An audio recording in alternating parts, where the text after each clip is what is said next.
नमस्कार. आज आपण अंकशास्त्रामध्ये न्यूमरोलॉजीमध्ये नेम नंबर जो असतो, तो किती महत्त्वाचा असतो, कसं वर्क करतो, हे मी सांगणार आहे. त्यासाठी मी Googleवरून खास तुमच्यासाठी काही डेटा सर्च केलाय आणि त्याची माहिती मी तुमच्याबरोबर शेअर करणार आहे. आताच मागे गुजरातमध्ये जी प्लेन क्रॅशची घटना झाली आणि त्याच्यामध्ये गुजरातचे माजी मुख्यमंत्री यांची डेथ झाली. तेव्हा माझ्या लक्षात आलं, की भारतामध्ये याच्या अगोदर सुद्धा काही प्लेन क्रॅश झालेत आणि रोड ॲक्सिडेंट झालेत. त्याच्यामध्ये टॉपच्या काही पर्सनॅलिटी ज्या होत्या, त्यांची ॲक्सिडेंटल डेथ झालेली आहे.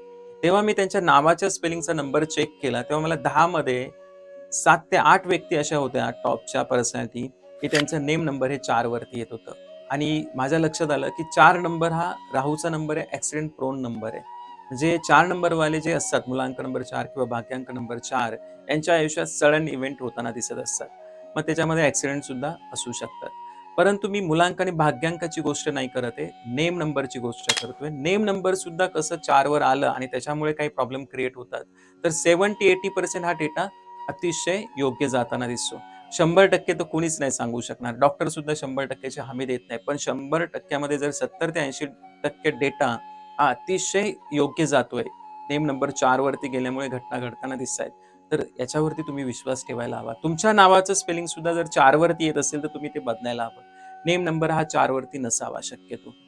तर अशा काही व्यक्ती आहेत, त्यांची माहिती मी तुम्हाला आता द्यायला सुरुवात करतो. तत्पूर्वी तुम्ही काय करा, तुमच्या नावाचं स्पेलिंग बघा, एकदा चेक करा आणि त्याचा नेम नंबर काढा. आता हा नेम नंबर कसा काढायचा, त्यासाठी हा एक व्हिडिओ बघा. मी अगोदरच याच्यापूर्वीच अपलोड केलेला होता. तो व्हिडिओ मी पुन्हा एकदा शेअर करतो. अल्फाबेट जे ए पासून झेड पर्यंत आहेत ना, त्यांच्यासाठी ना 1 पासून 8 नंबरचा यूज केलेला आहे. म्हणजे एक नंबर आहे ना, त्याच्या खाली तुम्ही बघा कोणते अल्फाबेट आहेत. A, I, J, Q, Y. 2 number आहे त्याच्या खाली अल्फाबेट बघा कोणते आहेत. B, K, R. 3 number C, G, L, S. 4 number D, M, T.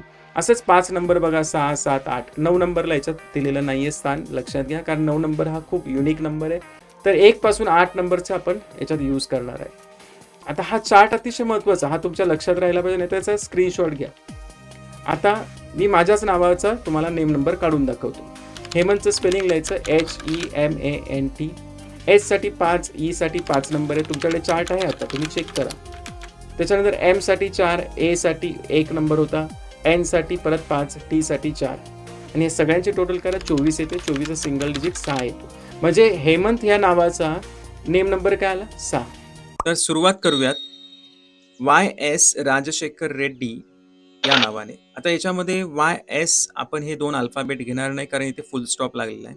तर राजशेखर रेड्डी यांच्या स्पेलिंगची टोटल येते 40 वरती, म्हणजे 40चा 4 येतो. 4 + 0 करा आणि सिंगल डिजिटमध्ये आपल्याला नेहमी बघायचं आहे, तर 4 वरती येते. त्याच्यानंतर संजय गांधी यांच्या पण नावाची टोटल 31 वरती येते. 3 + 1 करा 4. आता ह्या सगळ्या पर्सनॅलिटी तुम्ही ओळखतायत आणि ह्या सगळ्या ज्या मी नावं सांगणार आहे, त्यांची ॲक्सिडेंटल डेथ झालेली आहे. त्याच्यानंतर आहे बिपिन रावत. यांच्या नावाची टोटल येते 31. 3 + 1 करा 4. नंतर माधवराव सिंधिया यांच्या नावाची टोटल येते 49. 4 + 9 करा 13 होईल. 13चा परत एकदा सिंगल डिजिट करा. 1 + 3 4 होईल. त्यानंतर राजेश पायलट यांच्या नावाची टोटल 40 वरती येते. 4 + 0 करा 4 होणार. त्याच्यानंतर गोपीनाथ मुंडे 58 येते यांच्या नावाची टोटल. 5 + 8 करा 13 होईल आणि 13चा परत सिंगल डिजिट करा. 1 + 3 4 येणार.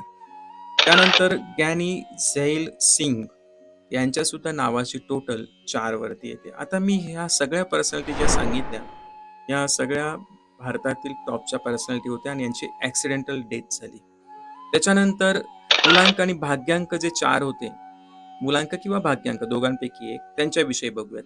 आता श्रीदेवी हिची सुद्धा डेथ जी झाली, ती काही गूढ रहस्य आहेत त्या डेथच्या मागे. तिचा मुलांक येतो 4 वरती 22. त्याच्यानंतर आत्ताच जी प्लेन क्रॅशची घटना झाली, विजय रूपानी जे मुख्यमंत्री होते, माजी मुख्यमंत्री गुजरातचे, त्यांचा भाग्यांक 4 येत होता. त्यानंतर आपण सगळेजण इतिहासातील अतिशय महत्त्वाची व्यक्ती सुभाषचंद्र बोस यांचा सुद्धा भाग्यांक 4 वरती येतो आणि त्यांच्या नावाची टोटल 58 वरती येते आणि 58चा जर सिंगल डिजिट काढला तर 4 वरती येतो. आता जो डेटा मी तुमच्याबरोबर शेअर केला, ज्या टॉपच्या पर्सनॅलिटी होत्या आणि त्यांचा नेम नंबर 4 वरती होता आणि त्यांचे ॲक्सिडेंटल डेथ होताना दिसत होती, तर अतिशय निगेटिव्ह आहे. हे ऐकायला कोणालाच आवडणार नाही. परंतु 4 नंबरवाल्याच्या आयुष्यामध्ये ज्यांचा मुलांक 4 किंवा भाग्यांक 4 आहे, त्यांच्या आयुष्यात काही पॉझिटिव्ह पण आहे, ते मी सांगण्याचा प्रयत्न करणार आहे. या व्हिडिओचा शेवट मी काही पॉझिटिव्ह गोष्टीने करतोय. कारण का बघा, कधी-कधी असं होतं ना, की आपण निगेटिव्ह ऐकलं तर आपल्या मनावर त्याचा इम्पॅक्ट होऊ शकतो. फक्त एकच करा, तुमचा नेम नंबर जर 4 वरती येत असेल, तर ते चेंज करून घ्या. तुमच्या नावाचं स्पेलिंग चांगल्या नंबरवर घेऊन जा. आता सर्वात प्रथम बघा, मुलांक 4 किंवा भाग्यांक 4 वाले जे व्यक्ती आहेत, त्यांच्यामध्ये काही ना काहीतरी आर्ट असतं, कला असते. मग ती सिंगिंगची कला असू शकते किंवा त्यांच्या हातामध्ये जादू असते. यासाठी मी उदाहरण देईल तुम्हाला. ऑस्ट्रेलियाचा टॉपचा स्पिनर शेन वॉर्न याचा मुलांक 4 वरती येतो. त्याच्या पाठोपाठ जो स्पिनर होता श्रीलंकेचा मुथय्या मुरलीधरन, त्याचा भाग्यांक 4 आहे. आणि आत्ताचा टॉपचा बॉलर जो तुमच्या सगळ्यांच्या जनरेशनचा, आमच्या जनरेशनची तर नावं मी सांगितली. आत्ताच्या जनरेशनसाठी बुमराह याचा सुद्धा भाग्यांक 4 आहे. त्यामुळे घाबरून जाऊ नका. ह्या पर्सनॅलिटी सुद्धा छान वर्क करताना दिसतात. सिंगिंगमध्ये जर मी तुम्हाला टॉपचे पर्सनॅलिटीची नावं सांगितली तर तुम्हाला विश्वास नाही बसणार. सिंगिंगमध्ये किशोर कुमार यांचा मुलांक नंबर 4 वरती येतो आणि लता मंगेशकर यांचा भाग्यांक नंबर 4 वरती येतो. म्हणजे तुम्हाला कळालं असेल की या लोकांमध्ये काही ना काही आर्ट असते. खूप हार्डवर्कर असतात अशी लोकं. तुम्ही मेहनत करा, तुम्हाला यश नक्की मिळेल. फक्त थोडं डिसिप्लिनमध्ये तुम्हाला राहावं लागेल आणि फोकस नाही आणला पाहिजे, कारण हा राहूचा नंबर आहे. तर तुम्हाला हा व्हिडिओ कसा वाटला, माझी इन्फॉर्मेशन कशी वाटली, ते मला कमेंट बॉक्समध्ये जरूर सांगा. Thank you very much. धन्यवाद.